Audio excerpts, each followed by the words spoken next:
Chili mullet 40 with a fit birdie. Wachira olowooza kya juicy. Atachikwata mpola magashi no panic. Amanyo reciting a rosary. Eno welo jenekuba. Wa sugar mama. Yo. Manyiga sugar mama. Neno masasatu. Ya sugar dada. Manyiga sugar dada. She never leave me so honey. My sugar dada. Nafuna sugar mama. Anti ya mugamba. Chili muleti 30 with a thick body. Bwomulaba olowooza wa juicy. Yeah man. Ogamba otya? Bo bali kulirira.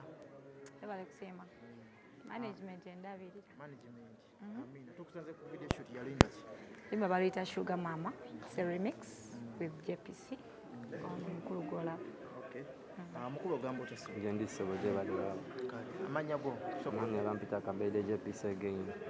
Yeah. Okuyimba otandise ddi? Okuyimba banga natandika 2021 2022 wacho. Nainga era mbadde nzijanga nnyimba. Okay. Yeah. Nawe oli management ya DJ Roger? Si management ya DJ Roger naye tukolera wamu. Yeah. Okay. Oluyimba luno walufunye otya n'omukyala? Oluyimba luno wa original song ye obagita oluyimba lwe lumu Sugar Mama kati eno remix. Twalabye nga twetagamu olugatako omukazi okujjayo nyama ku lugo oluyimba lwa nsonga lubadde lutambula naye nga abawala beeterawo ekyawe osegeera kati ne tutekamu ne tulaba nga kinyuma nnyo ne tukizannya tekamu omuwala. Kulonda Jowly Landa. Yeah. Okay. Odi ani yamukoze? Ne Simpan Production. Etabu. Management ngeyagala birungi byokka. Birungi era bye bitambula. Ate video mugiwaddaani. Ja live yakoze video. Ani akwambaza covid tulabulisa. N'abambazi bangi naye nga Ronnie Cham yanyambaza every time. Then nakyali wange bamuyita Trizy official naye anyambaza. Abayimbi abasinga babere ne bamanager nga wabeera musajja oba mwami babeera n'enkolagana ey'enjawulo. Gwe enkolagana eyo ne DJ Roger etya? Kyali wange ate manager wange ate boss wange. Yeah, no strings attached. Yeah. Lwaki bakikuteekako nnyo nti mweyagala naye? Kubanga ali mukazi mulungi. Of course engeri ffena gye tuli abavubuka naye bansibyeko bamanager bangi so it's okay buli omu waddemba okulowooza kyayagala. Ali naye wavuddeyo n'ogamba okumukusibako tekikuluma? Tekinnuma kubanga sinavaayo balaga musajja wange officially. When ndivaayo nja bagamba nti yono naye nga I'm single and focused on my career. Yeah. Roger talina qualities za musajja zikuwegomba? Azirina but boss wange I don't date my bosses. Yeah. Okay. Twawuliddeko neera mu interview emu ng'ogamba nti wadduka ewaka waddukayo ku myaka emeka? 17. Nga ki ekikujjayo? Nali nfunye management. Yeah, nasookamu ya Palace. Abaana abasinga badduka ewaka ku myaka emito bayingira emize gitakwatagana biragalagala akola biki gwe mize ekyo gyagikuyingiridde awo Mukama n'agikutaasa? Teri mize naye nga mbadde bakyali bange bakozesa ebiragalalagala naye Mukama anyambye nti nina bamenta abambuuliridde ne bangamba this is bad and this is good. Nenze sikozesa biragalalagala. That is why I look fresh. Oba bikozesaako n'obivaako? Sibikozesangako. Abamanyi bamanyi sikozesa kintu kyonna kye bafuuwa oba I don't. So when you went home abazadde bagezaako okunoonya? Nina omuzadde omu, my dad passed away. Naye mami wange of course yannoonya naye ne tumala ne tubimala because yali tayagala nyimbe because yali agamba byabayaayi. Yali ayagala obeere ki? Ngende nsome then ngende ebweru. Ofuuke kadaama? Si kadaama naye basenga abangi nso akola mirimu simanyi nakufumba kali nandikoze eki just waliwo ba family members abali eyo yali agala to securing a future. Okay. So nategeera nti oyimba bannayuganda bakukiza n'akutta? No, kasita yalaba nga batandise omuyita mama wa serebu n'akivaako ng'alaba binyuma. Okay. Lwaki abayimbi abamu muvayo ne mugamba nti bannamawulire babalemesa endongo? Just mutukuba nnyo omuddeyo ne oli n'akwata akafaananyi kaakabi akatanyumye n'akateekayo ne babasabula. Nze nagamba waliwo bannamawulire abamu abavayo ne bagamba mbu Jowly Landa baamuloga taliddamu kuba hit sometime back. Kyannuma and I even got depressed because of that. Era abantu abo sijja kwogera mannya gaabwe naye kikyannuma up to now. Yeah. Okay. Nti lwaki baakuloga nti kukyako kukyuka? Anti we nava ewa Palace nasooka ne strugglingamu awo nga siina luyimba luddako buluyimba lwenkola terutambula. so ne bavaayo ne banjogerako omugambo, but it is okay. I got depression, by the way. I almost quit music. Yeah? Sinabasonyiwa mpozi nga banneetondedde. Ate nga toboogera. Omu navaayo ne mugamba nti mukola si kirungi, temumanyi kye tuyitamu okuvaayo okwogera ku munno, just like that. Wagambako omulala asigadde, lwaki tomugamba mu kamera olunaku lwaleero, kamera zino nnyingi ezikutunuddemu?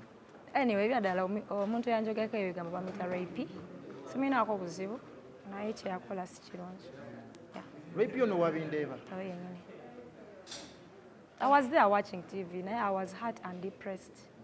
Yeah. Namugamba, by the way, I met her nemugamba kye wakola si kirungi. Nangamba kyovula nange nava mu lugambo because mbu baba babuwa script okusabula abayimbi. Bo baba bakola mulimu nenkitegeera ne ngamba okay. Engeri gye yagamba mu baba wabuwe boogera oyava ku seti yakwirako esimu n'agamba gamaze. Talina kye yangamba because we don't talk like. Neze namugamba nemugamba man, I got depressed because wayogera ekintu bwekiti ne bwekiti. Nangamba baba babuwa script naye omuntu ne wakuwa script tosobola kera ku makya n'ogamba mwana wa muntu nti oyo mwana she can never succeed in music, bamuloga, stuff like that. Osanga rape oyinza mugamba gamba naye we musanga rape mugamba bambi okwogerera abayimbi tubeera eyo naye nga tolina kyomumanyiiko noddayo n'omusabula n'omugamba ono omwana ali bati ne bwati. Those things bitu depressinga ne tufiiringa bubi bambi temubiddamu. At least nkubiraako ngambe Jowly Landa ngenda kwogerako bwe nti naye nga rape mwagala, by the way, kirungi yava mu lugambo. ye wavayo n'akweka oba wamugamba ekitwala No, nakimugamba kozi yali ankyazizza ku some TV station. Nali tanawa nakunkyaza ne mugamba baabo ine ekintu kye wakola. Nangamba munayo nsonyiwa yali script. Yeah. olwekayiddeko oluyimba DJ n'agamba tolina makulu gunayo kasukera. No, sikifunangako by the way because natandika ne management yakabi ate oluyimba linasooka nawo baleke fira kunze. It was a hit. So management yali yamaanyi nga badije tubasasula busasuzi ng'ovuma baagala ssente. Tebagala kulya kirala ne weluba lubi ng'omuwadde ssente tebaagala kirala muwe ssente. Jo, ennaku zino ennyambala gyoyambala abantu ku social media bagamba nti weetega. Sirina gwe neetega ayagala alowooza nti neetega ajja ntegula alaba oba nteguka. Seteguka nze nina onnyuma. Walina olla kuliisa ku maaso balaye nti obwana obunyirira gye buli. Naye sirina gwe neetega, by the way, sinoonya musajja. I'm contented. Chili mullet 40 with a fit birdie. Wachira olowooza kya jojuzi. Atakikwata mpola magashi no panic. Amanyo reciting a rosary. Eno welo jene kuba. Wa sugar mama. Yo. Manyiga sugar mama. Neno masasatu. Ya sugar dada. Manyiga sugar dada. She never leave me so honey. My sugar dada. Nafuna sugar mama. Anti yamugamba chili muleti 30 with a thick body. Bwomulaba olowooza wa jojuzi. Yamani. Manyiga sugar daddy. Muli bavubuka bato muyimba ze muyimba zaabwe naye message eri mu luyimba mulinga abawa gaye. Yeah, Nanti twagala katika nkubuulireyo ekintu kimu. Nze okuvayo ne nnyimba oluyimba nyina ensonga. Okitegedde. Bano abaana baffe abawala ba ali 20 tetukyabasobola. Mulowooza mubasobola temubasobola. Lwansonga oyo ali 20 yagenda okukulwaza kyekisooka. Gw'ogenda kuva eri ng'omwesiga oleeta ebbugumu lyo. Ba ali 20 bazibu nnyo. Nyakijja ku llo. Okitegedde. Nti kati ate generation yaffe yayonooneka nnyo. Be mulaba nti bakadde bafala like abakulu. Bo basobola okukola ki obutakola bino ebyabawala si bafala naye bakola bino bano abawala bye bakola ate bo babuufu nnyo mu bintu ebimu kati tetubasobola. Yeah, by the way, twagala sugar daddy. My sugar daddy just gave me an iPhone 15 Pro Max. Bo bakukozeemu omulimu. Like ebyaddala twagala ssente tewali kirala twagala ssente. Mate mulina ssente bannange. Sebeetega naye naffe batwagala baagala okubazzaamu omusaayi.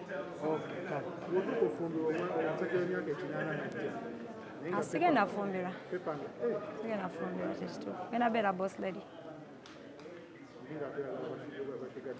sibaagala be banjagala naye sina kyembaja just kasita bampa ssente kyekikulu. Ani awanika ennyimba ze ezisinga? The writers are too many. Sagala bangi nnyo. Kati kano ke twakoze ne JPC ye kennyini eyakawandiisa. Abamu balowooza nti oba ennyimba zo zirimu omukono gwa gravity omutujju akuyambako okuteeka ku peni. Bannange lwaki? Mulina ebintu bye muyimba nga bye bimu, waya, kwepica, sugar mami biki? Nedda. Gravity tampanikirako na luyimba by the way. Ne just ife tuwa abantu bye baagala. Abantu baagala nnyo ebyonoonese. Abantu bagambe nti Jowly Landa awemula. Tebamanyi bye baagala. Ebiwemulira bye baagala abantu obimanyi. Omanyi okwepica lwakuba. Eno singa ennyimba nnyingi wano mu Uganda. Actually is the song of the year. Okwepica. Abantu baagala ebibuulirira naye era tebabiwagira. Olimba olubuulirira n'okola ekivulu tebagenda kuki. Era baagana ogenda mu kivulu kya champion good. Ekya charity. So bannayuganda tebamanyi kye baagala. Just baagala nnyo ebyonoonese kyengezo bagamba. Nze kyannewunyisa nali mu meeting ya family ne mbakubira music wa abuulirira ne banga tukubira okwepica ne gawaani. So n'abantu abakulu baagala nnyo ebyonoonese. So tekifudde kugamba nti owemula. Nze just mpa abantu kye baagala. Nga tumaliriza omukulu Manyi baaba. ogenda kuddamu okola olunyi ku luno. Era tukyalina obulamu tukyakola waaka. Bintu bingi ebirungi bikyajja ebirungi biri mu maaso. Ate sagala mulowooze nti bikoma wano. Ebirungi bikyajja. Abantu bagambe ku nnyimba z'endala z'olinayo. Essaawa zino tuli ku focusinga ku Sugar Mama ye project abantu gye balina okumanyako. Ennyimba endala zijja, more music coming, birungi ebirala bijja. Right now focus on my song Sugar Mama. Our song we are pushing it. Tugezaako okulaba nga lutuuka ku bantu kubanga buli omu alutegeera lulwe. Bw'oba ng'oli mugezi osobola owuliriza lyrics ezo n'omanya n'omuyimbi kyazzaako. Naye bw'oba toli mugezi era ojja lulabaawo olaba lukwata mpola. Emyaka si kikulu kusaawa zino. Oyingira level ki? Okyali mu 10 oba oli mu 20? Oli mu 20. Watandise okuyimba ku bintu by'aba Sugar Mami obudde bwewo? Obudde bwetaaga ki? Kati nze nkugamba bino ebintu abavubuka bye baagala owulira kyovula buli omu aluvibinga. Kitegeera nze ndi creator, ndi artist. Buli kifaananyi kyensiga nina ensonga ate si buli kifaananyi kyensiga nti nze abakyo. Si buli kaseera nti nsiga face yange, waliwo wensiga face z'abantu abalala. Man artist, I'm a creator. So yeah man. Jowly Landa, obudde bwe mutuweka akapera. Mbeera ki gye wayitamu okonga obudde wa palaso ng'oli mu kubonaabona olulwo gy'otasobola kwerabira? Nyingi. Nali sina wakusula nga sagala kudda wa mami kati nga ndi awo nzunga buzungu. Mwabasulanga omugoteko mu ruumu emu musinga olumu nga mulubeera mu bawala 8. Ng'osaba bakyali bo mbeereko wano. Ne bagoba nabonaabona no. But I'm happy Mukama ambeereddewo. Ate ekyokulya? Ekyokulya nabeerangawo so abeera njala. Naye namala ne nzirayo wa mami nga ndaba kitabuzi. Waliyo abasajja abakozesa opportunity wabalaba ng'oli mu kubonaabona n'agamba katumweddize tumuwe buli kyayagala. Wabafuna? Saabafuna kuba ebiseera ebyo nali mwana muto ate nga sirabika bulungi. Ate lyasobola kunkwana. Naye bakyali bange bambeererawo swala. Lwaki palaso yakugoba management ye? Teyangoba banaye. I just moved on. Waliwo ebyatuukawo naye nafuna manager. Singa yangoba singa soogera naye. Naye kyali wange. Ki ekyatuukawo?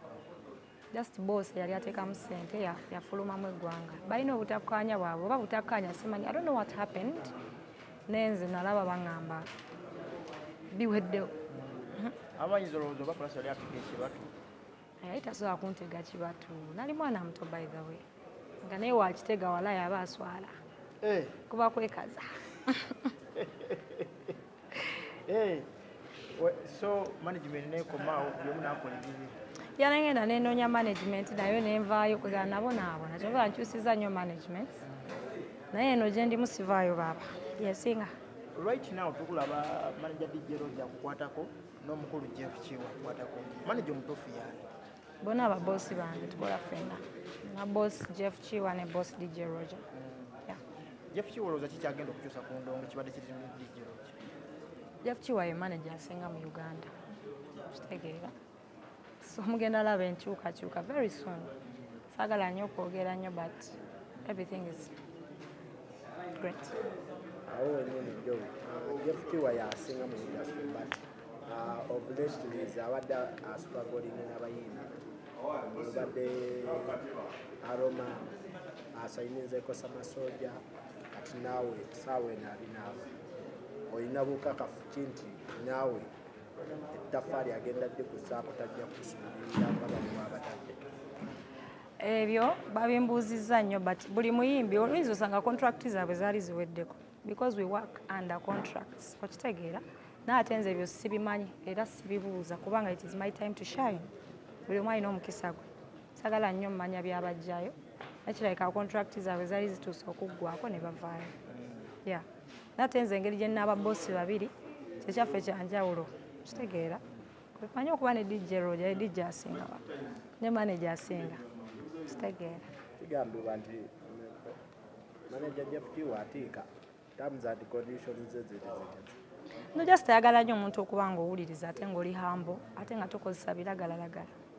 Ate yafunira ddala omuntu omutuufu. Nze nina empisa muganda wange, I can do anything for my career. Kitegeera? Ate sikozesa biragalalagala. And I'm very hard working. Yeah. So baali bakozesa ebiragalalagala nga tebalina nampisa? Sirina kye mmanyi. Nze neeyogerako nga nze. I don't know about that. Jowly, kyekali kikutuuseeko n'olina nga ka music oyagala mweso ebiseera bwe na struggling'ira mu covid nga sirina management nga sirina kyakulya waliwo management gye nafuna ne balemererwa okunsasulira rent ne mbeera mu nnyumba like myezi 3 nga tebasasula rent. Mbeera ki yatuukawo John Black alyoka kkubira essimu?